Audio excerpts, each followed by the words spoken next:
अपने हृदय से भी प्रेम करें, अपने देह से भी प्रेम करें। जब तक आप अपने आप से प्रेम नहीं करेंगे, अपने आप से प्रेम क्या है, प्रेम की अभिभूति क्या है कि हम सच में जिए। जब हम सच में जीते हैं तो हमें परम शांति अनुभव होती है, बड़े शांत रहते हैं, कोई दिक्कत नहीं महसूस होती। आपको फीवर भी होगा 104 डिग्री, तब भी आपको लगेगा कि हल्का सा फीवर है। तो समझो अगर ऐसा आपके साथ हो रहा है तो निश्चित रूप से आप उस परम तत्व से जुड़ रहे हैं। नहीं तो कई बार क्या होता है, देखो संसारिक सुख की जैसे स्वामी जी ने बात की, बड़ी गहरी बात है ये। हम सुख के चक्कर में अक्सर छोटे मोटे मोहों में उलझकर जो सत्य है उससे अभेद हो जाते हैं। हमें समझ नहीं आ पाता कि सत्य है क्या। तो भक्ति मार्ग में जहाँ तक ईश्वर को पाने का रहस्य है, जब तक हम सच में नहीं चलेंगे ईश्वर हमें कभी भी प्राप्त नहीं होते हैं। जब तक हम सन्मार्गी नहीं बनेंगे तब तक हमें ईश्वर की प्राप्ति कभी नहीं होगी। कभी भी अपने हृदय में हमें किसी के प्रति नफरत, ईर्ष्या, द्वेष, राग ये नहीं लेने हैं। इसका अर्थ क्या है, कोई ऐसा षड्यंत्र हम ना करें जिससे आपको खुद महसूस हो कि हम षड्यंत्र कर रहे हैं।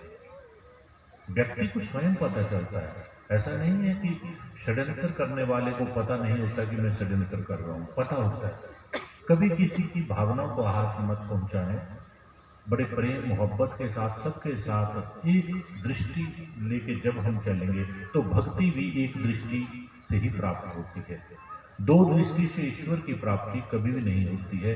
कभी किसी के वस्त्रों को देख के, किसी के चेहरे को देख के, किसी की अमीरी गरीबी को देख के उसका अनुमान हमें नहीं लगाना है। जीवन में उसके हिसाब से उसके साथ ट्रीट नहीं करना है, नहीं तो हम ईश्वर की दया और कृपा के पात्र कभी नहीं बन पाएंगे। भले इस जन्म में हमें सब कुछ मिल जाए, लेकिन एक समय ऐसा आएगा इस जन्म के अंत में जब आप सबके हमारे कर्मों का हिसाब हमें देना होगा। वो परब्रह्म शक्ति, हमें लगता है कि मैं बहुत चालाक हूँ, मेरा किसी को पता नहीं चल रहा है, लेकिन हकीकत कुछ और है। हकीकत में परब्रह्म शक्ति जो आपके हृदय चक्र में ही तो विराजमान है। जहां हम गलत सोचते हैं वहीं तो मेरा मालिक बैठा है। उसे पता चलता रहता है कि मैं किसके बारे में क्या प्लानिंग कर रहा हूँ, क्या विचार कर रहा हूँ। इसलिए मेरे प्रेमियों, कभी भी हमें अपने हृदय चक्र में ध्यान रखना है कि यहाँ जहाँ छल है वहीं प्रेम स्वरूप ईश्वर भी बैठा है, जहाँ नफरत है वहीं प्रेम स्वरूप राम बैठे हैं, वहीं भगवती माँ पार्वती बैठी हैं, शिव बैठे हैं। ऐसा कोई चीज नहीं छिप सकती जिसका ईश्वर को पता ना हो। ये सदैव याद हमें रखना है। कोई भी कार्य करने से पहले जब हम अपने को बिल्कुल पाक कर देते हैं, पवित्र कर देते हैं, कभी किसी के चेहरे को देख के, किसी के बुढ़ापे को देख के, है गरीब को देख के, कपड़े को देख के उसका मोल मत करो। अगर हम ऐसा करेंगे तो हमें अंततः निश्चित रूप से दुख की प्राप्ति होगी। ऐसा दुख विक्षोभ होगा जिसका संसार में कभी भी निराकरण नहीं हो सकता।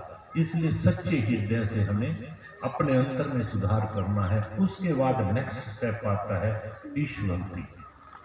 साधु संतों की शरण हमें जब मिलती है, ये कोटि कोटि जन्मों के पुण्य के कर्मों का जब फ्लावरिंग होती है, उसके बाद एक फ्रूट बनता है। फ्रूट बनने का समय आता है जब हमारे इस घोर कलयुग के अंदर हम क्या करते हैं, मीट मछली शराब अंडा बीड़ी सिगरेट सब कुछ डीजे पार्टी, इनको छोड़ के जब हम ऐसे स्थान पर बैठ जाते हैं नीचे धरती में, तो हम जो स्वामी जी ने कहा निम्ने हो गए, इसे निम्ने होना कहते हैं।